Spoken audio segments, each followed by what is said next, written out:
புதுச்சேரி அரசு காரைக்கால் மாவட்ட நிர்வாகம் சார்பாக மத நல்லிணக்கத்தை வலியுறுத்திடும் வகையில் இந்த ஆண்டு சபரிமலைக்கு செல்லும் பக்தர்களுக்கு வழியனுப்பு நிகழ்வு நடைபெற்றது.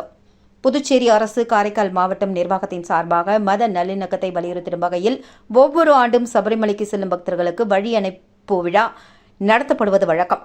அந்த வகையில் இந்த ஆண்டிற்கான 36வது வழி அனுப்பு விழா நிகழ்வு காரைக்கால் மாவட்ட பயிற்சி ஆட்சியர் மற்றும் நகராட்சி ஆணையர் சம்பத் ஜெயின் ஆகியோர் தலைமையில் முதுநிலை காவல் கண்காணிப்பாளர் முன்னிலையில் நகராட்சி அரங்கில் நடைபெற்றது.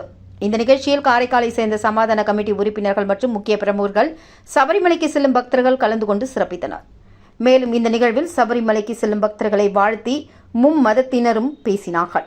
மேலும் பக்தர்களுக்கு பயிற்சி ஆட்சியர் மற்றும் முதுநிலை காவல் கண்காணிப்பாளர் ஆகியோர் சால்வை அணிவித்து பாராட்டி வாழ்த்துக்களை தெரிவித்து வழி அனுப்பி வைத்தனர்.